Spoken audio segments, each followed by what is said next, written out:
차이점이 있죠. 이게 진짜 중요해요. 압류 공매하고 비압류 공매를 구분을 안 해놓고 입찰 공매 공부를 배우면 완전히 헷갈려 버리는 거예요. 그러네요. 할 수 있을까요? 유튜브에 없는?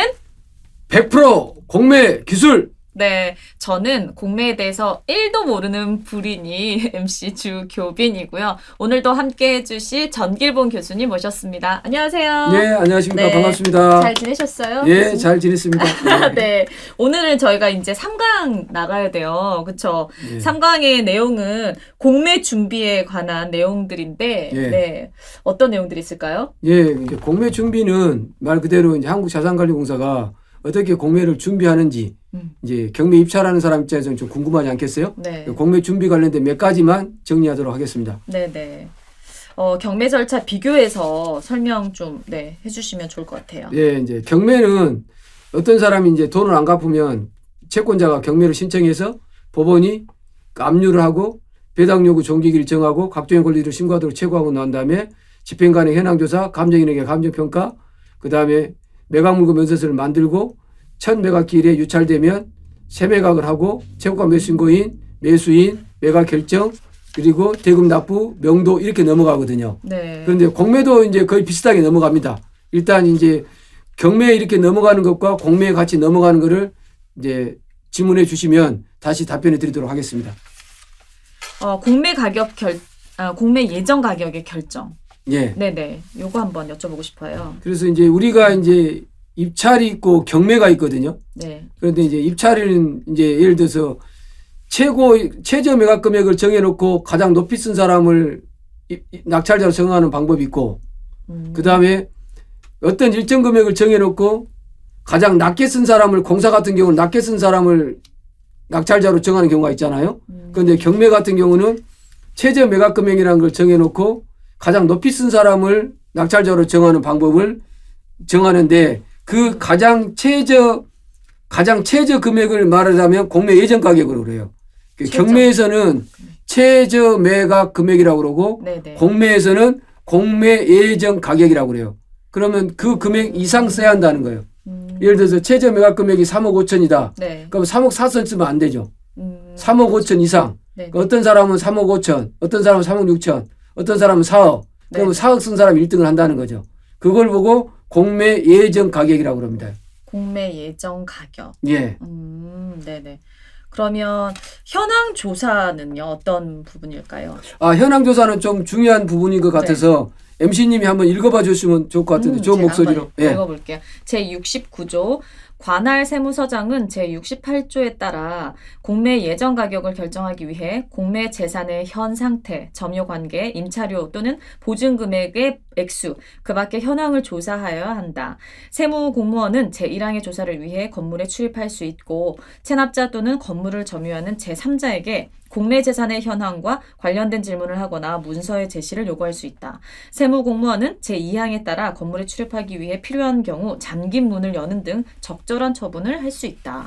네, 이렇게 나와 있어요. 이렇게 나와 있죠. 네. 여기서 이제 제일 처음에 현황 조사는 공매 예정 가격을 결정하기 위해 한다고 정해져 있죠. 네네. 그러니까 현황 조사를 하는 이유가 그 현황에 있는 임차인의 어떤 보증금이나 차임이나 월세나 뭐 이렇게 어떤 임차인이 있는지 없는지, 대항력이 있는지 없는지, 아니면 거기에 멸실 부분이 있는지 없는지, 이런 것도 현황 조사에 당연히 들어가야 되는데, 네. 그런 것보다 더 중요한 게 국세 압류 공매에서 현황 조사는 공매 예정 가격을 정하기 위해서 한다는 것이 가장 중요합니다. 핵심입니다. 왜 현황 조사를 하느냐라고 물어보면 공매 예정 가격을 정하기 위해서 현황 조사를 한다, 이렇게 말씀을 하시면 될 것 같아요. 공매 예정 가격을 결정하기 위해서 현황 조사를 한다. 예. 그렇죠. 네. 예. 그러면 입찰 보증금, 어떤 걸까요? 그래서 이제 입찰 보증금은 아까 얘기했던 것처럼 우리가 이제 최저 매각 금액을 공매 예정 가격을 정해놓고 입찰 보증금을 하잖아요. 그럼 제가 이제 질문 하나 드려볼게요. 네. 일반 매매를 10억짜리 아파트를 사면 네네. 계약금을 얼마 줍니까?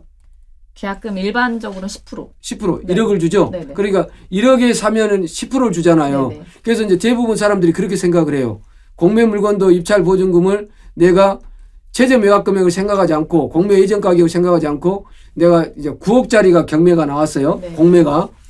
9억짜리가 공매에 나오니까 내가 10억을 쓴다. 그러니까 당연히 나는 보증금을 10% 예를 들어서 뭐 11억 이렇게 쓰려고 하는데 그렇게 쓰지 말고 입찰 보증금은 최저 매각 금액의 10%를 씁니다. 최저 매각 금액의 10%. 예, 공매 예정 가격의 10% 이상을 쓰면 됩니다.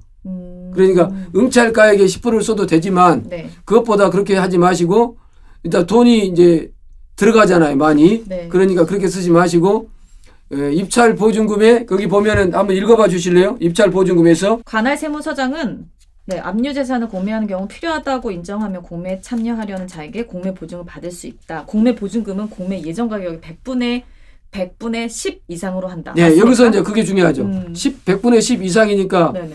만약에 9억이면 9천만 원 이상만 쓰면 되잖아요. 네. 그럼 내가 1억을 써도 되죠. 네네. 그런데 이제 그렇게 하지 마시고 아이고. 예를 들어서 공매 예정 가격의 100분의 10. 10분의 1하고 100분의 10은 또 달라요. 소수점이 또 달라지니까. 네. 예, 그러니까 공매 예정 가격의 100분의 10. 따라서 한번 해보세요. 입찰 보증금은 공매 예정 가격의 100분의 10 이상. 10 이상. 그러니까 100분의 10이라고 딱 정해버려요. 예, 100분의 10만 이제 가상 계좌에다가 입금하면 되거든요. 예. 그런데 이제 중요한 건 여기서 뭐냐면 우리가 이제 압류 공매는 100분의 10 이상이지만 입찰 예정 가격의 100분의 10 이상이지만 네. 이제 반대로 비압류 공매는 응찰 가격의 10분의 1 이상일 수도 있어요. 다시요, 교수님. 그러니까 우리가 이제 압국수 유담 국공유지잖아요. 네, 네. 9개잖아요. 네. 그러니까 압류 재산 공매 물건은 최저 매각 금액의 공매 예정 가격의 100분의 10 이상이지만 네네. 비압류 공매는 압류 공매가 아닌 걸 얘기하는 거죠. 네네네. 비압류 공매는 응찰 가액의 10분의 1일 수도 있어요. 10%일 수도. 그러면은 다르잖아요. 네. 그러니까 한번 예를 들어서 이제 지금 압류 공매예요. 네. 최저 매각 금액이 9억이에요. 그럼 내가 10억을 쓰고 싶어요. 네. 보증금 얼마 내야 돼요? 최저 매각 금액의 100분의 10이니까 최저 매각 금액이 9억이니까 9천 이상. 9천 이상 쓰면 되잖아요. 네. 그런데 비압류 공매는 내가 최저 매각 금액이 9억인데 10억을 쓰고 싶어. 9천 이상 쓰면 안 돼. 9천 이상 쓰면 안 된다. 10%를 써야 돼. 응찰 가격의 10%를. 그럼 얼마 써야 한다는 거예요? 1억 이상을 써야 한다는 거예요. 1억. 네. 차이점 있죠? 네. 이게 진짜 중요해요. 압류 공매하고 비압류 공매를 구분을 안 해놓고 입찰 공매 공부를 배우면 완전히 헷갈려 버리는 거예요. 그러네요. 최저 매각 금액이 9억이다. 네. 최저 매각 금액이 9억이에요. 그러면 9억을 쓰는 것이 아니라 10억을 쓸 수 있잖아요. 그런데 입찰 보증금은 얼마를 써야 된다? 압류 공매는 압류 재산은 9천 이상. 비압류 공매는 9억짜리니까 10억 이상 쓰고 싶으니까 10억을 쓰려고 했으니까 1억 이상 이렇게 써야 한다는 거예요. 그 차이점을 네. 분명히 하고 넘어가야 될 것 그렇죠. 같아요. 그렇지 네네. 않으면 네. 공매에 어려울 거 하나도 없어요. 내가 돈 넣고 돈 먹게 하는 건데 뭐가 어려울 게 뭐가 있겠어요. 그런데 이런 규정이 중요하다는 거지. 네. 내가 이제 비압류 공매를 내가 낙찰 받으면서 최저 매각 금액의 공매 예정 가격의 10분의 1 이상을 써서 공매 예정 가격의 10%를 내가 입찰 보증으로 쓰면 나는 떨어지잖아요. 맞아요. 공매 예정 가격의 100분의 10 이상을 압류 공매는 압류 공매. 우리가 아무 말도 안 하면 압류 공매를 공부한다고 그랬잖아요. 네네네. 그런데 이제 비압류 공매 같은 경우는 100분의 10 입찰 예정 가격의 100분의 10이 아니라 응찰 가격의 10%를 써야 한다는 거예요. 네. 이제 정리하셨죠? 네. 네. 교수님 저도 공매할 수 있을까요? 충분합니다. 할 수 있을까요? 네, 충분합니다. 네. 또 중요한 공매 공고 기간. 네. 이거 한번 짚고 넘어가야 될 것 같아요. 공매 공고 기간은 이제 네. 예를 들어서 압류해놓고 한 1년 이내에 매각을 진행한다고 그랬죠. 그래서 준비를 하고 나서 공매 공고 기간은 10일 이상 공고를 해야 됩니다. 네. 네. 당연 배분권자 그리고 배분 요구 종기. 그래서 배분 이제 이게 이제 참 네. 어려운 건데 네. 너무 어려워요, 교수님. 공매에서 배분을 받으려면 배분 요구 종기기일까지 배분 요구를 해야 돼요. 그런데 배분 요구 종기기일까지 배분 요구를 하지 않아도 네. 배분을 받는 사람을 당연 배당자라고 그래요. 그래서 이제 당연 배당자 같은 경우는 이제 예를 들어서 거기 한번 읽어볼래요? 뭐라고 나왔는지? 제 74조에 따른 공매 공고의 등기 또는 등록 전까지 등기 또는 등록되지 아니한 다음 각 호의 채권을 가진 자는 제 96조 1항에 따라 배분을 받으려는 경우 배분 요구의 종기까지 관할 세무서장에게 배분을 요구하여야 한다. 예, 그러니까 이제 그게 이제 압류 공고 등기를 기준으로 해요. 압류 공고 등기 이전에 전세권이 예를 들어 저당권이나 전세권이나 이제 그다음에 이제 가압류 채권을 갖고 있다든지 이런 사람들은 당연 배당자라 해가지고 배당이 돼요. 그런데 압류 공고 이후에 저당권을 설정한다든지 전세권을 설정한다든지 확정일자 있는 임차인이 있다든지 이런 사람들 있죠. 그러니까 등기가 임차권 등기, 명령 등기를 압류 공고 이전에 하면은 당연 배당자인데 아무튼 돈 받을 게 있다라고 표시하는 게 압류 공고 이전에 돼 있으면 당연 배당자. 압류 공고 이후에 돈 받을 것이 등기돼 있으면 이 사람들은 배당 요구 종기기일까지 반드시 배당 요구를 배분 요구를 해야만이 배분을 해준다는 거예요. 경매는 배당이라고 그러고 공매는 배분이라고 그래요. 돈을 나눠주는 것을 네네. 경매는 배당이라고 그러고 공매는 배분이라고 그러고 네. 그러니까 경매 같은 경우는 배당 요구 종기기일이라고 그러고 공매 같은 경우는 배분 요구 종기기일이라고 그러고 이제 경매 같은 경우는 경매 기입 등기 이전에 돈 받을 권리가 있는 사람들은 당연 배당자.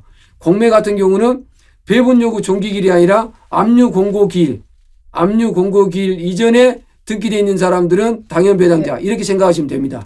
그리고 항상 제가 1강에서 당부 말씀드렸죠. 네. 항상 이런 배운 내용은 항상 바로 실무에 적용하지 말고 어디다가 물어보라고 그랬죠? 한국자산관리공사 캠코에다 물어보고 하시라고 그랬죠. 네네. 이렇게 이제 교재에 우리는 장점이 교재가 있는 거니까 교재에 법조문도 다 나열해 놨으니까 여러분이 이걸 읽고 한국자산관리공사에 문의를 해 주시면 되겠습니다. 네. 한 번 더 확인해보는 그런 습관 꼭 기르셔야 되고요. 공유자, 배우자 우선 매수 신고 이 부분도 한번 짚어주시면 좋을 것 이제 같아요. 공유 물건은 어떤 부동산을 이제 두 사람이 A, B가 이렇게 공동으로 갖고 있는 걸 공유라고 그러잖아요. 네. 우리가 이제 결혼하게 되면 부동산을 매입하면 부부지간에 같이 이제 부동산을 공동으로 들어가서 소유자로 갖고 있잖아요. 그런데 이제 문제는 이 부동산을 두 사람이 갖고 있는데 한 사람 지분에 대해서만 경매가 나와요. 한 사람 지분에 대해서만. 네네. 그러면 이제 어떤 사람이 이게 이제 1억에 시작했다 합시다. 네. 어떤 사람이 2억에 써서 낙찰을 받았어요. 그러면 이 반대편에 있는 이 사람이 공유자가 이걸 내가 2억에 사겠다라고 공유자 매수 신청을 할 수 있어요. 그걸 공유자 매수 신청이라고 그래요. 그런데 이제 경매는 공유자 매수 신청을 법정 매각기일 당일날 해야 되는데 공매 같은 경우는 매각 결정기일까지 할 수 있어요. 그러니까 매각 결정을 이제 매각을 어떻게 한다고 했어요? 월, 화, 수요일 날 매각하고 목요일 날 최고가 매각 결정자를 정하고 그 다음 주 월요일 날 매각 결정을 한다고 그랬죠. 그러니까 그 다음 주 월요일까지 내가 공유자 매수 신청할 수 있다라고 신청하면 됩니다. 그리고 이제 공유자 매수 신청에 대해서는 이제 사람들이 공유자 매수 신청이 있으니까 네. 다 공유 물건은 지분 물건은 잘 안 들어가야 된다. 그렇게 생각하는데 그러실 필요 없어요. 공유자 매수 신청 잘 모르는 사람도 많고 네. 돈 준비가 안 돼 있는 사람도 있고 공유자 매수 신청하는 기간이 짧기 때문에 일부 지분 경매 물건에서는 공유자 매수 신청이 잘 안 들어오는 경우도 있습니다. 그러니까 일단 다 공유자 매수 신청이 있으니까 이 물건은 내가 안 들어가야 되겠다 이렇게 생각하지 말고 어떤 물건이든 간에 응찰해가지고 공유자 매수 신청이 들어오면 어쩔 수 없는 거고 네네. 공유자 매수 신청이 안 들어오면 내가 낙찰 받는 거거든요. 그래서 공유자 매수 신청이라는 것은 다른 공유자가 먼저 그 물건을 사겠다라고 할 수 있는 것을 공유자 매수 신청이라고 합니다. 공유자 매수 신청까지 예. 알아봤습니다. 3강에서 공매 준비에 관한 상황을 이렇게 정리를 했는데요. 역시 또 마지막으로 한 줄 요약을 해보는 시간입니다. 네. 입찰 보증금은 어떻게 한다고 그랬죠? 입찰. 압류는 최저 매각 금액의 공매 예정가액의 100분의 10 이상. 네. 비압류는 대부분 매각 조건에 나와요. 입찰 보증금은 응찰가액의 10%. 네.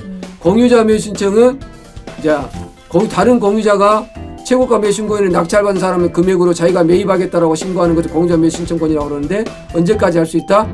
매각 결정 기일까지 이렇게 정리하시면 되겠습니다. 네, 매각 결정 기일까지 이렇게 신청할 수 있다. 예. 이렇게 3강 정리를 해봤습니다. 우리 오늘도 3강 정리를 이렇게 했고요. 다음 강의에서도 또 내용 이어가 보도록 하겠습니다. 유튜브에 없는 100% 공매 기술